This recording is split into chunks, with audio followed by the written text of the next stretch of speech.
El líder soviético que facilitó el camino al fin de la Guerra Fría, Mikhail Gorbachov, murió a la edad de 91 años y en Moscú. Sin él, no hubiese sido posible la caída del muro de Berlín, de la cortina de hierro que dividió a Alemania, Europa y al mundo desde el año 1945.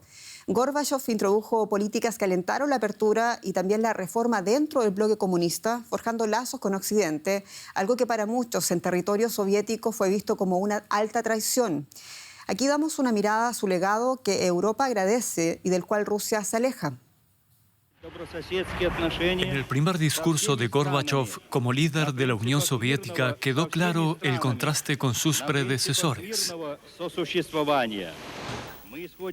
El derecho a vivir en paz y libertad es el derecho básico más importante de cada individuo. Gorbachov quería cambiar la Unión Soviética, acercarla al pueblo. Promovió la glasnost, la apertura y la perestroika, las reformas, dos palabras que se asociarán para siempre a su figura. Su nueva perspectiva fue muy popular. Su política también alcanzó al ejército a pesar de la resistencia de los generales soviéticos.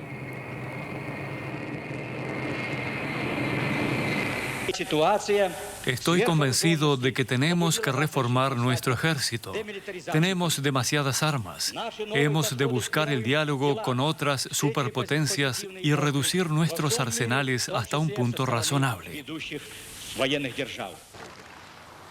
Y efectivamente, Gorbachov y el presidente estadounidense Reagan firmaron el primero de muchos tratados de desarme en 1987. Fue el principio del fin de la Guerra Fría. En octubre de 1989, cuando visitó Berlín Oriental con motivo de las celebraciones del 40 aniversario de la RDA, Gorbachov instó a Erich Honecker a poner en marcha reformas.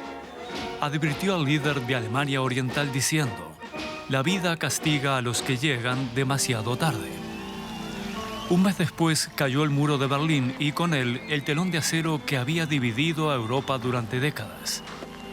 Las políticas reformistas de Gorbachov ayudaron a una revolución pacífica en toda Europa del Este. En 1990 recibió el Premio Nobel de la Paz por su papel a la instauración de un nuevo orden mundial pacífico. El reconocimiento internacional no dejaba de crecer, pero en su país estaba cada vez más presionado. La situación económica era desesperada. La Unión Soviética estaba a punto de desmoronarse. Los comunistas de línea dura dieron un golpe de Estado en agosto de 1991. A finales de ese año, Mikhail Gorbachov anunció su dimisión y la Unión Soviética se disolvió. Muchos rusos le consideraron responsable de su desaparición. Y decíamos al principio, en Rusia la muerte de Mikhail Gorbachov, sin embargo, tiene otro significado. Vamos por las novedades con el periodista Ricardo Marquina en Moscú. Ricardo, saludos. Y bueno, ¿cómo ha reaccionado la sociedad rusa a la muerte de Gorbachov y qué dijo también al respecto Vladimir Putin?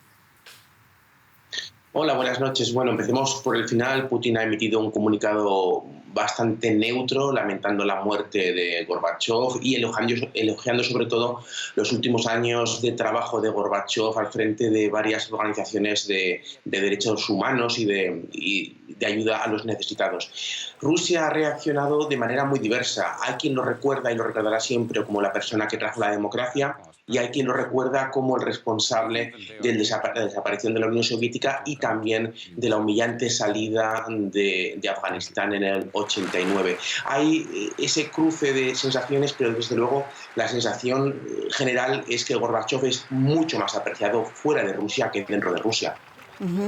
Ricardo, ¿qué tipo de funeral, y esta es la gran pregunta, qué tipo de funeral tendrá Mikhail Gorbachov? ¿Habrá funeral de Estado? ¿Qué se comenta sobre este asunto allá en Moscú?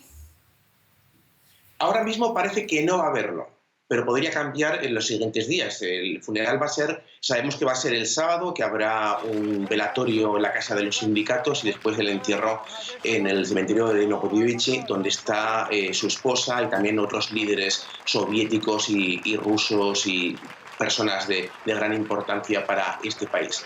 Pero el Kremlin está teniendo muchos problemas para gestionar la memoria de Gorbachov. ¿Qué hacer con él? Si darle los honores que sí le dieron, por ejemplo, a Yeltsin, que fue de facto el primer presidente de Rusia, la Rusia actual, o tratarlo como algo puramente personal. Desde sectores opositores democráticos rusos ya nos han dicho que de no haber una ceremonia de Estado sería todo un escándalo. Entendemos. Seguimos los detalles también en Moscú. Muchas gracias, Ricardo Marquina. A vosotros. Y la figura de Gorbachov tiene muchos significados, también contrastes. En Alemania es considerado un estadista, un héroe, pero no es así en su país natal, donde muchos le ven, decíamos, como un traidor. Y queremos hablar sobre esa dicotomía, profundizar en ella. Lo hacemos con quien ven, con la periodista Natalia Smolentseva, quien es periodista rusa de nuestra redacción política. Natalia, un gran gusto hablar contigo sobre este tema. Decíamos que para muchos Gorbachov es una figura indeseable en Rusia. ¿Quién es Gorbachov para la Rusia contemporánea? Bueno, en Rusia hay muchas opiniones sobre Gorbachov. La sociedad está muy dividida. Unos sí que le recuerdan como alguien que le dio liberación, que le dio muchas nuevas posibilidades. Su política de glasnost, que abrió las puertas para posibilidades de criticar el Estado, para medios de comunicación, pero también eso ha llevado muchos problemas económicos y hay mucha gente que sí que recuerda esos tiempos de los 90 como tiempos muy duros económicamente y mucha gente sí que dice que es un traidor y le echa en cara la caída de Unión Soviética y esos sentimientos juntos hacen una imagen muy compleja de Gorbachov, pero sin embargo mucha gente, muchos políticos de oposición o los líderes liberales de Rusia, que muchos ahora se encuentran fuera del país, van a echar de menos la figura de Gorbachov, seguro. Y Gorbachov se ha reconocido como uno de los principales críticos de Vladimir Putin también, pero ¿qué se sabe de su relación con él durante incluso sus años de retiro de la política en Moscú? Bueno, las relaciones entre Gorbachov y Putin eran complicadas.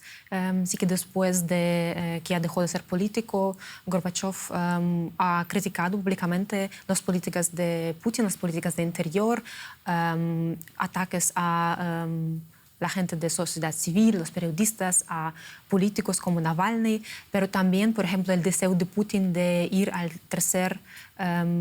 para tercera vez a ser presidente lo ha criticado en un informe para Times, decía que eso es un fallo y de hecho ha dicho que eso es un gran error que hace el presidente, que hay que desarrollar el país, eso no puede ser así. Entonces, pero junto con eso, tampoco criticaba mucho la política extranjera de Putin, pero porque, por ejemplo, cuando fue la anexión de Crimea, él apoyó esa decisión y este año con la invasión rusa en Ucrania tampoco hemos oído de él algo en contra de esas políticas. Interesante, Natalia. En una de las entrevistas también que ofrecemos, o que ofreció, quiero decir, Gorbachov a medios alemanes, esto es en el año 2015, Gorbachov habló de la decepción con Occidente. Y quiero preguntarte por eso, por la decepción de Gorbachov y la crítica a la OTAN. Bueno, la crítica de OTAN había antes de esta entrevista, y él criticaba que la OTAN sigue armándose y sigue llegándose a las fronteras de Rusia, porque decía que le han traicionado sus amigos del occidente, Estados Unidos o Alemania, y decía que le prometían que no va a mover las fronteras de OTAN cerca a Rusia, pero lo han hecho. Entonces, en ese sentido, las políticas o el pensamiento de Gorbachov no está muy lejos de lo que dicen los políticos rusos. Es el mismo narrativo, por así decirlo. Y bueno, en 2015, en la entrevista esa de Spiegel, también a la vez criticaba al presidente Putin por sus políticas domésticas y criticaba a los Estados Unidos, a Europa, y decía que no hay la comunicación entre esos ambos lados y que desea que la haya. Muy interesante, se nos acabó lamentablemente el tiempo. Natalia Smolentseva, muchas gracias realmente estar contigo.